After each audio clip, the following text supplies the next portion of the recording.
मैं बस example erase करता हूँ ताकि मैं नेक्स्ट कुछ और भी स्ट्रक्चर वगैरह लिख सकूँ, ठीक है ना।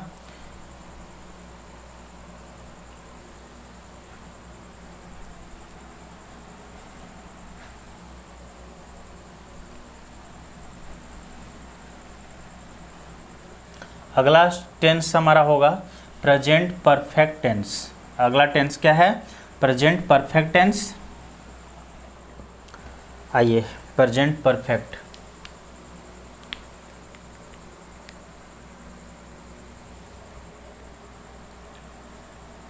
प्रेजेंट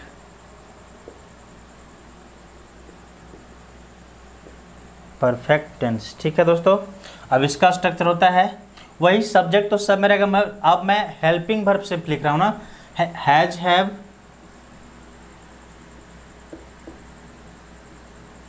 हैव प्लस वर्ब का थर्ड फॉर्म, ठीक है।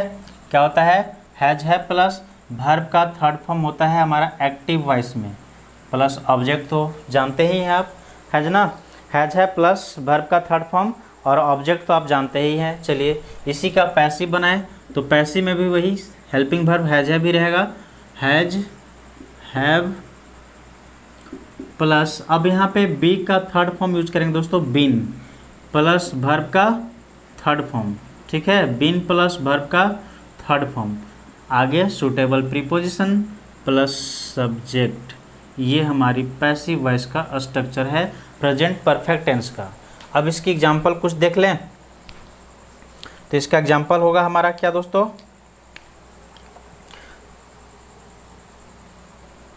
एग्जाम्पल लिख लेते हैं, Mansi has deposited, Mansi has deposited the documents,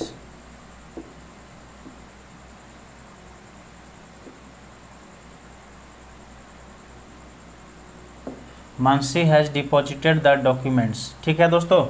अब ये हमारी हो गई एक्टिव वॉइस की सेंटेंस। कौन सा वॉइस? एक्टिव वॉइस का सेंटेंस है एक्टिव वॉइस। अब इसका पैसिव वॉइस क्या बनेगा? तो इसका पैसिव वॉइस होगा क्या? यहाँ पे जो है सो हमारा इसमें सब्जेक्ट और ऑब्जेक्ट पहचानना है, तो सब्जेक्ट हमारा हो गया मानसी, वर्ब हो गया हेल्पिंग वर्ब हो गया हैज, मेन वर्ब हो गया डिपॉजिटेड और द डॉक्यूमेंट हो गया हमारा ऑब्जेक्ट। अब यहाँ पे क्या करेंगे कि द डॉक्यूमेंट को पहले लिखेंगे क्योंकि हमारा स्ट्रक्चर पहले होता है ऑब्जेक्ट। देखिए यहाँ पे है ना, द डॉक्यूमेंट।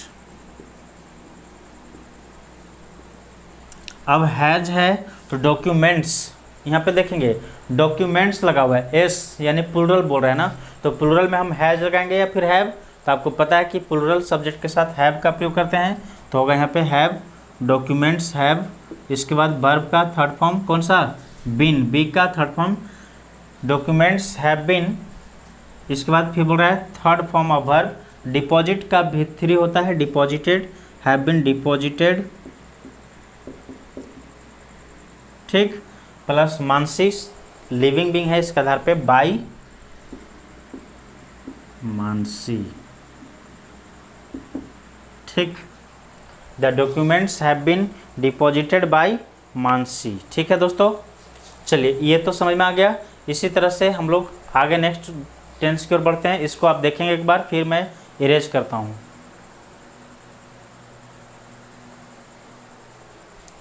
चलिए इसके आगे हमारा नेक्स्ट टेंस हुआ प्रेजेंट परफेक्ट कंटिन्यूअस टेंस। देखते हैं उसके पैसिव वॉइस बनेगा या नहीं बनेगा, कैसे बनेगा वो देखते हैं ना दोस्तों।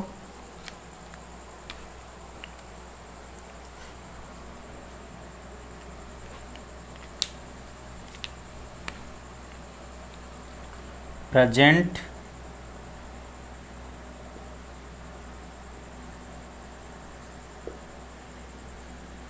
परफेक्ट कंटिन्यूअस,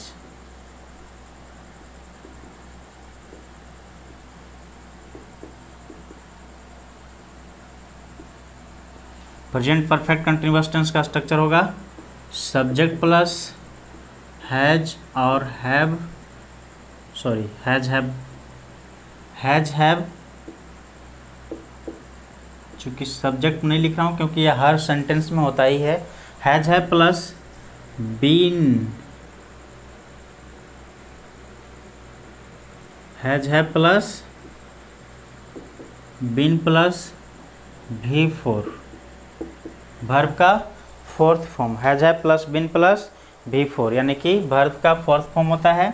तो ये हमारी स्ट्रक्चर होती है दोस्तों, V4 यहीं लिख रहा हूँ ना, प्रेजेंट परफेक्ट कंटिन्यूअस टेंस का। ठीक है, अब इसी का पैसिव बनाने की कोशिश करें तो क्या होगा, पैसिव में हमारा होगा वही has, have plus been plus being, continuous show करने के लिए बीइंग रहेगा ना, प्लस वर्ब का थर्ड फॉर्म। आगे देखिए, अब बात को ध्यान से बारीकी से समझेंगे दोस्तों। यहाँ पे बात जो है उस बात को बहुत गहराई से और ध्यान से समझने की कोशिश करना, तभी आप समझ पाओगे कि मैं कहना क्या चाह रहा हूँ आपको। ठीक है, चलिए तो क्या है, अब यहाँ पे ध्यान देना, एक बहुत ही इम्पॉर्टेंट बात यहाँ पे ये आया कि यहाँ पे देखो वर्ब का कौन सा फॉर्म यूज किए, बी का फॉर्म है बिन, बी फॉर्म एक यहाँ हुआ BE प्लस थर्ड फॉर्म उसका बी का, और इसी बी का फोर्थ फॉर्म यहाँ पे लगा हुआ है, बी का थर्ड फॉर्म और बी का फोर्थ फॉर्म। तो आप ये देखकर बताएं कि किसी भी सेंटेंस में एक साथ में बी का दो फॉर्म, किसी भी सेंटेंस में एक साथ में बी का दो फॉर्म यूज नहीं किया जा सकता है, यानी कि डबल BB प्रयोग नहीं किया जा सकता है ना। एक साथ में एक ही सेंटेंस में डबल BB प्रयोग नहीं किए जा सकते हैं। इसलिए दोस्तों इसका मतलब ये हुआ कि इसका पैसिव वॉइस नहीं बनने वाला। क्या होगा, इसका पैसिव वॉइस नहीं बनने वाला, यानी कि आप ऐसे भी जानते हैं कि एक साथ में एक पुरुष डबल BB का प्रयोग नहीं कर सकता है ना। अगर आप डबल BB प्रयोग करेंगे तो आपकी लाइफ समझ सकते हैं आप क्या होगा। इसलिए यहाँ पे डबल BB एक साथ में आ रहे हैं, नहीं हम रख सकते हैं, एक साथ में एक जगह पे नहीं रख सकते हैं, इसलिए इसका पैसिव वॉइस बनना संभव नहीं है। किसका, प्रेजेंट परफेक्ट कंटिन्यूअस टेंस का पैसिव वॉइस नहीं बनता है दोस्तों। क्लियर हो गई बात, चलिए अच्छी बात है। अब हम चलते हैं अगला टेंस की ओर। वह हमारा अगला टेंस है पास्ट इंडेफिनिट टेंस। कौन सा है, पास्ट इंडेफिनिट टेंस। चलिए देखते हैं, उसको भी समझते हैं। पास्ट इंडेफिनिट, अब इसका स्ट्रक्चर होगा दोस्तों वही subject plus V2 plus object, subject plus V2 plus object, ये हो गया एक्टिव वॉइस।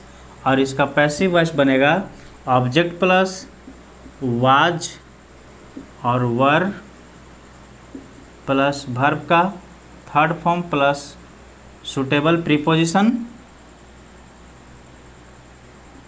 Plus subject. ठीक है, क्या बनेगा, ऑब्जेक्ट प्लस वाज और वर्ब। यहाँ पे प्रेजेंट था इसलिए EJMR लगाए थे, प्रेजेंट की बात करते तो वहाँ पे हेल्पिंग वर्ब EJMR लिए प्रेजेंट वाला। अब यहाँ पे पास्ट टेंस में आगे इसलिए हेल्पिंग वर्ब पास्ट वाला लेंगे वाज और वर। ठीक है ना, चलिए अब इसके एग्जाम्पल को कुछ देख लें और ज़्यादा क्लियर हो जाए। तो इसका एग्जाम्पल है दोस्तों,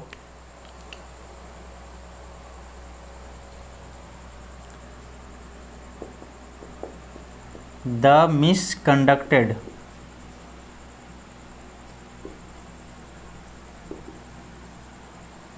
the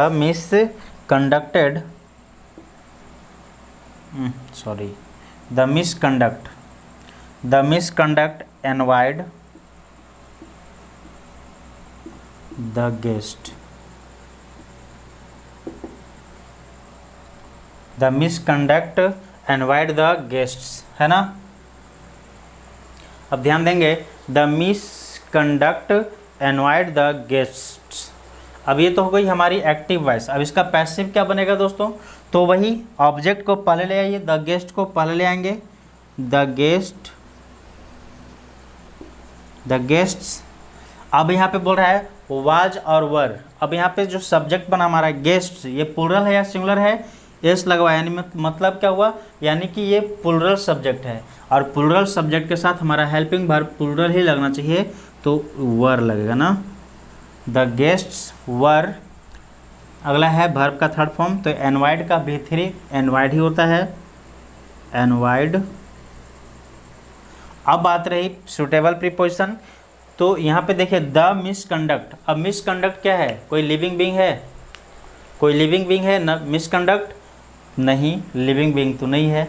कोई इंस्ट्रूमेंट या टूल है, ये भी नहीं है। कोई मीडियम है, ये भी नहीं है।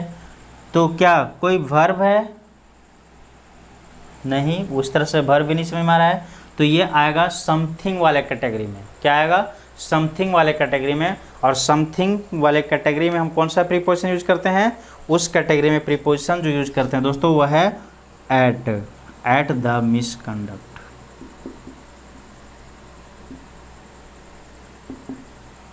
चलिए अब इस एग्जाम्पल को ध्यान से देखिए और समझिए, फिर हम बढ़ते हैं आगे अगले टेक्स्ट टेंस की ओर, यानी कि नेक्स्ट टेंस की ओर। ठीक है, चलिए अगला, इसे मैं इरेज कर दूं, आप तो देख लिए होंगे ना। चलिए अब नेक्स्ट टेंस हमारा है पास्ट कंटिन्यूअस। कौन सा दोस्तों, पास्ट कंटिन्यूअस टेंस।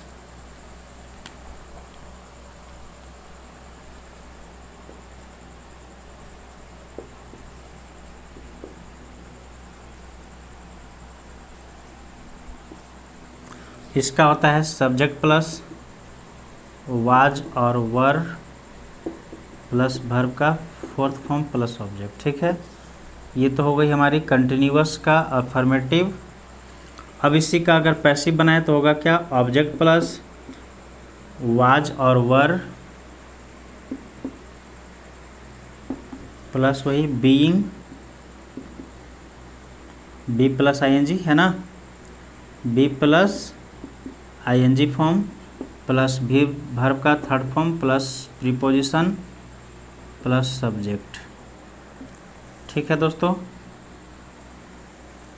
आशा करता हूँ आप सबको अच्छे से समझ में आ रहा होगा। ठीक है ना, अच्छे से सबको समझ में आ रही है ना। चलिए तो ये हो गई हमारी स्ट्रक्चर। अब इसका एग्जाम्पल कुछ देखते हैं। तो एग्जाम्पल में लिखिए, वही ले लेता हूँ, Pushpa was reading a book. ठीक है ना, Pushpa was reading a book, तो फिर जैसे उसमें बनाए थे वैसे यहाँ भी बनाएंगे। अ बुक पहले आ जाएगा, अ बुक। अब वाज वर, तो यहाँ पे सिंगुलर है ना, सब्जेक्ट हमारा सिंगुलर है अ बुक, इसलिए इसके आधार पर हम हेल्पिंग वर्ब वाज ही यूज करेंगे। आगे बोल रहा है being, be plus ING form, तो बी प्लस आईएनजी यानी कि बीइंग ये लगाएंगे, प्लस वर्ब का थर्ड फॉर्म। तो रीड बोल रहा है, रीड का थर्ड फॉर्म क्या होता है, रेड, रीड का थर्ड फॉर्म रेड। अब बोल रहा है कि बाई या कौन सा प्रीपोजिशन, तो पुष्पा एक लिविंग बीइंग है ना, ऊपर अभी कंटिन्यूअस में देखा था प्रेजेंट कंटिन्यूअस में, उसी तरह यहाँ पे लिविंग बीइंग होने के कारण बाई प्रीपोजिशन। अब पुष्पा का पुष्पा, बाई पुष्पा। चलिए यहाँ तक की बात आपको समझ में आ गया होगा, आशा करता हूँ। जल्दी से इसको देखेंगे फिर हम आगे बढ़ते हैं।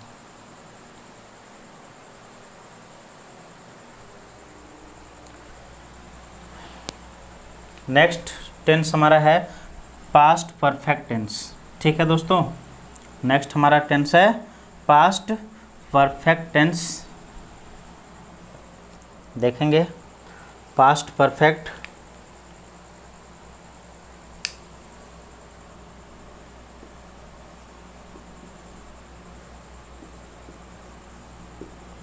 अब इसका स्ट्रक्चर होता है क्या, subject plus head plus verb का थर्ड फॉर्म प्लस ऑब्जेक्ट। ठीक, पैसिव बनाए तो क्या होगा, ऑब्जेक्ट प्लस वही हेड प्लस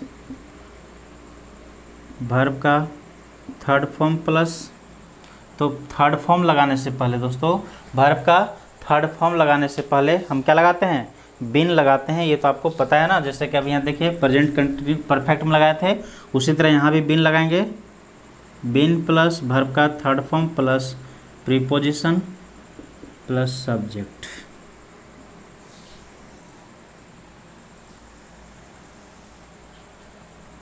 चलिए, ये हमारी हो गई पैसिव वॉइस की स्ट्रक्चर। अब इसी का हम बनाते हैं एग्जाम्पल। एग्जाम्पल को भी देख लें। तो इसका एग्जाम्पल है क्या, ऊपर लिखे थे ना उसका, मानसी हैज डिपॉजिटेड, तो यहाँ लिख रहे हैं मानसी हैड डिपॉजिटेड,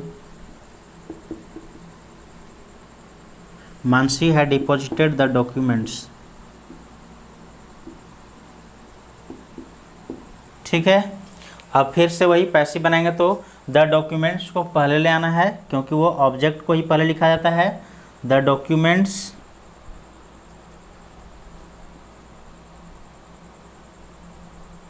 है ना, the documents had, had plus been, तो डॉक्यूमेंट्स हैड बिन। अगला बोल रहा है वर्ब का थर्ड फॉर्म, डिपॉजिट का थर्ड फॉर्म डिपॉजिटेड ही होता है, डिपॉजिटेड। और मानसी लिविंग बीइंग होने के कारण यहाँ पे बाई प्रीपोजिशन यूज करेंगे, बाई मानसी। ठीक है। तो ये हमारी हो गई प्रेजेंट पास्ट परफेक्ट का एग्जाम्पल। आप इसे देखिए, आगे बढ़ते हैं फिर नेक्स्ट। अगला टेंस है हमारा दोस्तों पास्ट परफेक्ट कंटिन्यूअस टेंस। क्या है, पास्ट परफेक्ट कंटिन्यूअस टेंस। ठीक है ना, तो उसे भी समझ लेते हैं। पास्ट परफेक्ट कंटिन्यूअस टेंस,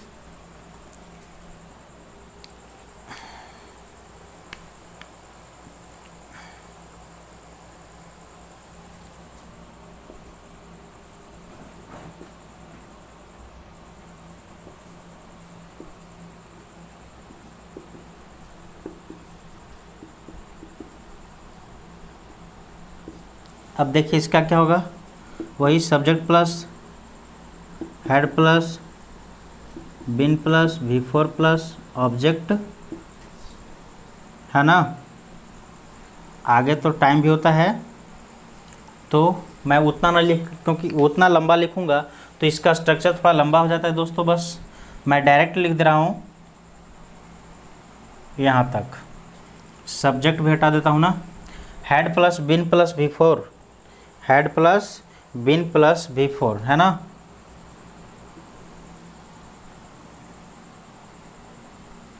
अब इसका अगर पैसिव बनाए तो पैसिव हमारा क्या होगा, तो पैसिव वही होगा had plus been plus being plus verb का थर्ड फॉर्म। अब यहाँ पे फिर वही सेम कंडीशन लागू हो रहा है दोस्तों। कौन सा कंडीशन, अगर आप वीडियो को अच्छे से ध्यान से देख रहे होंगे, देखे होंगे, तो आपको ये बात समझ में आ रही होगी कि यहाँ पे कौन सा कंडीशन लागू हो गया। तो देखिए यहाँ पे भी वही बिन प्लस बीइंग, बिन प्लस बीइंग, है ना। डबल बीबी वाला कंसेप्ट यहाँ भी हो गया। कौन सा, डबल बीबी वाला कंसेप्ट यहाँ भी लागू हो गया, इसलिए इसका भी पैसिव वॉइस नहीं बनेगा दोस्तों। ठीक है, किसका, पास्ट परफेक्ट कंटिन्यूअस टेंस का पैसिव वॉइस नहीं बनता, क्योंकि यहाँ भी डबल बीबी वाला, यानी कि एक सेंटेंस में दो बी का फॉर्म यूज किया जा रहा है। ये संभव नहीं है, ऐसा नहीं होता, इसलिए इसका पैसिव वॉइस नहीं बनने वाला है। ठीक है दोस्तों, अब जल्दी से इन सभी को एक बार ध्यान से देखेंगे, फिर हम बढ़ते हैं आगे फ्यूचर टेंस की ओर।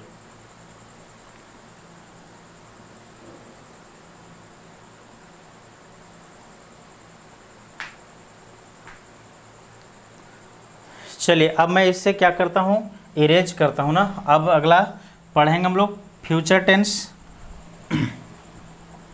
फ्यूचर टेंस जो कि आज का टेंस का कंसेप्ट हमारा वह आखिरी होगा। ठीक है,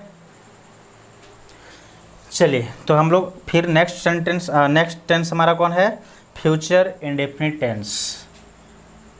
फ्यूचर इंडेफिनिट टेंस, ठीक है ना।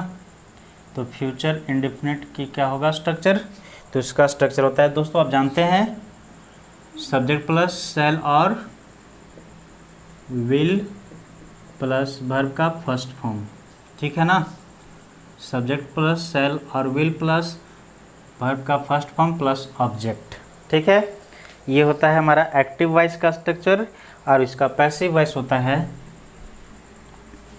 शैल और will plus be plus V3, ठीक है, शैल और will plus be plus verb का थर्ड फॉर्म, शैल और will plus be plus verb का थर्ड फॉर्म होता है हमारा पैसिव वॉइस का स्ट्रक्चर, ठीक है ना।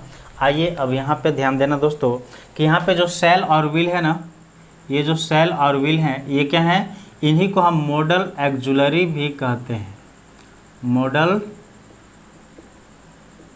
एक्जुलरीज वर्ब, ठीक है, मॉडल एक्जुलरीज वर्ब कहते हैं दोस्तों, क्योंकि ये मॉडल एक्जुलरी हैं और जहाँ भी मॉडल एक्जुलरी यूज होते हैं तो मॉडल एक्जुलरी के बाद जो वर्ब हमारा आने वाला होता है वह हमेशा वर्ब का फर्स्ट फॉर्म, मॉडल एक्जुलरी के बाद हमेशा कौन सा फॉर्म यूज होता है, वर्ब का फर्स्ट फॉर्म ही यूज होता है दोस्तों, क्लियर।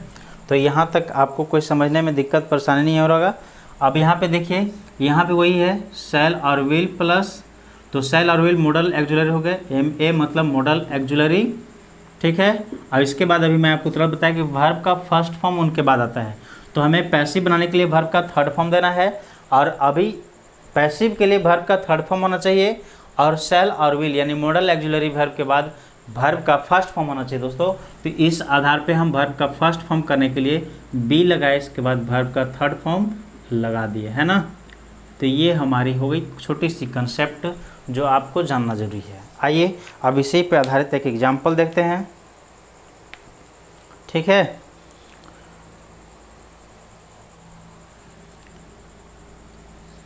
मॉडल एक्जुलरी पर आधारित शैल और विल पे तो बहुत सारा आपको जानते हैं, पता है,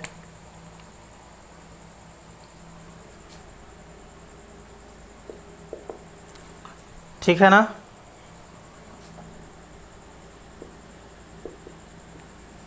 नैना कैन डू दिस क्वेश्चन,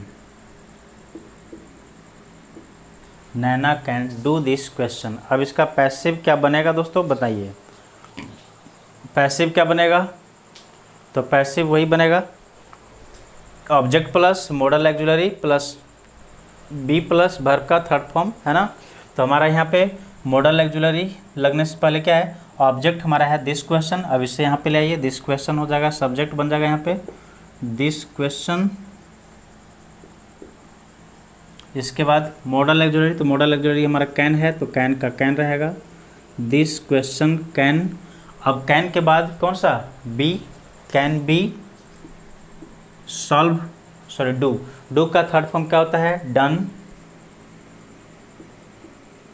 अब सुटेबल प्रीपोजिशन क्या होना चाहिए, नैना एक लिविंग बीइंग है, इसके अनुसार by can be done by Naina.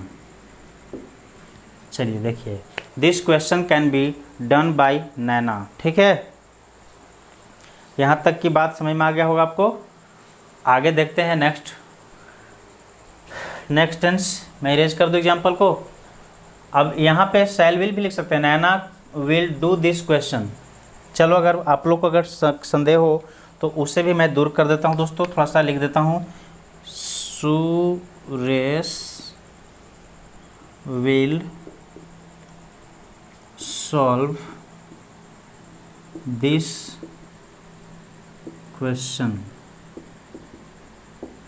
ठीक है ना। अब यहाँ पे विल भी तो एक मॉडल एक्जुलरी ही है, तो सेम प्रोसेस यूज करना है। अब पहले दिस क्वेश्चन को लिखेंगे क्योंकि वो ऑब्जेक्ट है, यहाँ पे आके सब्जेक्ट बनेगा, दिस क्वेश्चन। आगे क्या, मॉडल एक्जुलरी, तो मॉडल इसमें विल है तो विल का विल ही रहेगा, दिस क्वेश्चन विल। इसके बाद बी बोल रहा है ना, बी, तो लिखेंगे be, this question will be, verb का थर्ड फॉर्म सॉल्व, सॉल्व का थर्ड फॉर्म क्या होगा, solved, this question can be solve, will be solved.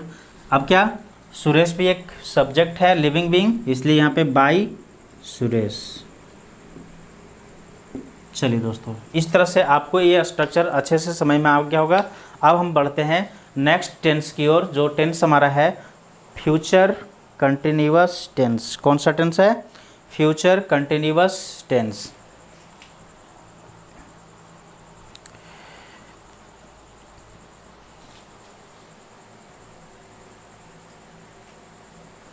चलिए दोस्तों, ठीक है, अब आगे बढ़ते हैं नेक्स्ट टेंस की ओर, फ्यूचर कंटिन्यूअस। इसे मैं इरेज करूं।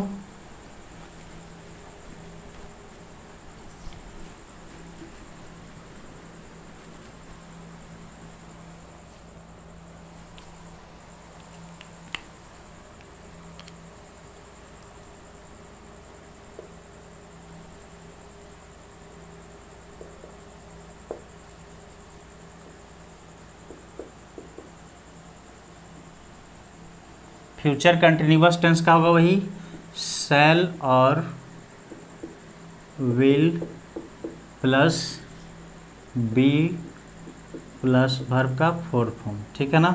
शैल और will plus be plus verb का फोर्थ फॉर्म, ठीक है, यानी कि आईएनजी फॉर्म। और इसका पैसिव बनेगा वैसे ही, क्या होगा? शैल और will plus be plus being plus verb का थर्ड फॉर्म, ठीक है दोस्तों। शैल और will plus be plus being plus verb का थर्ड फॉर्म, जो कि आपको ये बात देखते ही समझ में आ गया होगा कि यहाँ भी एक बी है और यहाँ भी एक बी है, तो इसलिए डबल बीबी वाला सेंटेंस आ गया। इसके कारण इसका पैसिव वॉइस नहीं बनेगा, ठीक है ना, इसका पैसिव वॉइस नहीं बनता है दोस्तों। चलिए, तो हम इसकी चर्चा ज़्यादा ना करेंगे। अगला टेंस है फ्यूचर परफेक्ट टेंस। अब देखिए फ्यूचर परफेक्ट,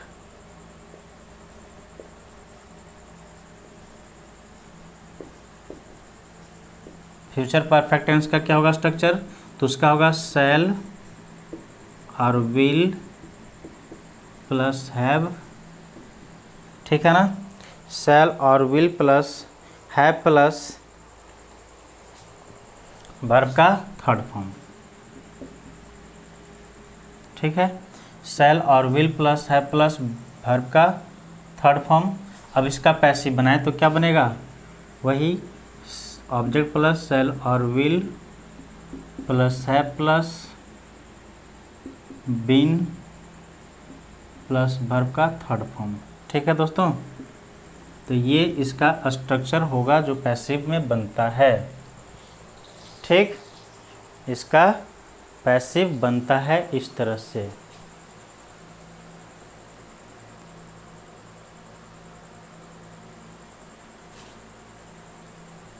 ठीक है दोस्तों, अब इस पे आधारित कुछ एग्जाम्पल्स आप देखना चाहें तो देख सकते हैं।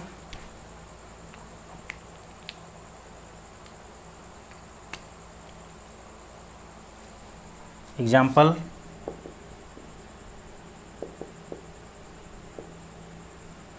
नैना will have plus Naina will have done this question. Naina will have done this question.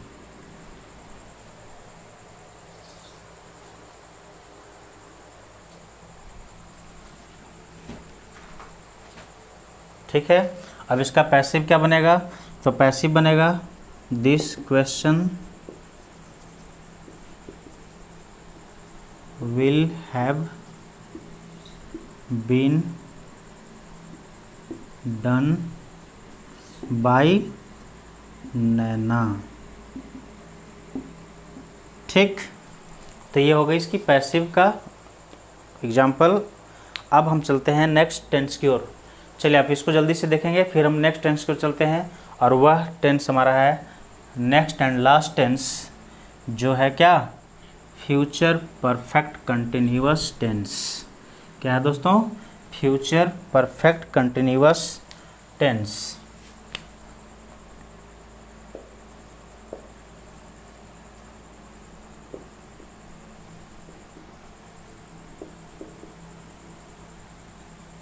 Future perfect continuous, ठीक है ना। अब इसका स्ट्रक्चर क्या बनने वाला है, तो फ्यूचर परफेक्ट कंटिन्यूअस टेंस का स्ट्रक्चर होता है वही शैल और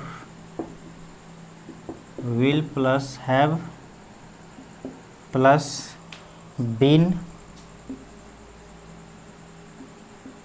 प्लस वर्ब का फोर्थ फॉर्म, ठीक है। शैल और will plus have plus been plus verb का फोर्थ फॉर्म, ये हमारा एक्टिव वॉइस के स्ट्रक्चर है। और पैसिव वॉइस के स्ट्रक्चर है दोस्तों, क्या होगा, शैल और will plus have plus been plus being plus verb का थर्ड फॉर्म। अब यहाँ पे ध्यान दीजिए दोस्तों, तो यहाँ भी आपको ये बात देखकर समझ में आ गया होगा, क्या समझ में आया होगा, क्या समझे आप। तो यहाँ पे आप ये समझोगे कि इसमें भी बी लगा हुआ है और यहाँ भी बी है, यानी यहाँ भी डबल बी का यूज हो रहा है ना। तो डबल बी फॉर्म यूज हो रहा है, इसलिए इसका भी पैसिव वॉइस नहीं बनता है, ठीक है ना। इसका पैसिव वॉइस नहीं बनता है दोस्तों, क्या होता है, पैसिव वॉइस नहीं बनता है। चलिए, यहाँ तक की तो बात थी हमारी पैसिव और एक्टिव की टेंस के आधार पे, और वो भी कैसे, हमारा हेल्पिंग वर्ब कैसे चेंज हो रहा था, बदल रहा था, ये हम लोग देख रहे थे। अब ये ओवरऑल पूरी कंक्लूजन बात करें, पूरी जितनी भी हम लोग पढ़े अभी तक, उन सभी की टोटल की बात करने के बाद ये समझ में आता है दोस्तों कि हम लोग अभी तक कितने टेंस पढ़े, 12 टेंस पढ़े, ठीक है ना। और 12 टेंस में से क्या हुआ, 3 टेंस जिसका पैसिव वॉइस नहीं बनता है और एक और है, ठीक है ना, 3 और 1 4, यानी कि present perfect continuous, past perfect continuous और एक फ्यूचर परफेक्ट कंटिन्यूअस, ये 3 का नहीं बनता, प्लस फ्यूचर में एक और नहीं बनता, फ्यूचर कंटिन्यूअस टेंस का भी नहीं बनता। तो 3 और 1 4, ये 4 टेंस का पैसिव वॉइस नहीं बनता है दोस्तों। तो यानी कि बनता कितना है, तो बनता है हमारा 3 + 1 4, यानी 12 - 4 करेंगे तो 8, यानी कि हमारी जो टेंस बनती है पैसिव और एक्टिव, वह कुल मिलाकर सिर्फ और सिर्फ 8 टेंस की ही हमारा एक्टिव और पैसिव बनता है। इसी 8 टेंस की कहानी हम पढ़ेंगे विस्तार से, डिटेल से। आज के लिए इस पार्ट में इतना ही।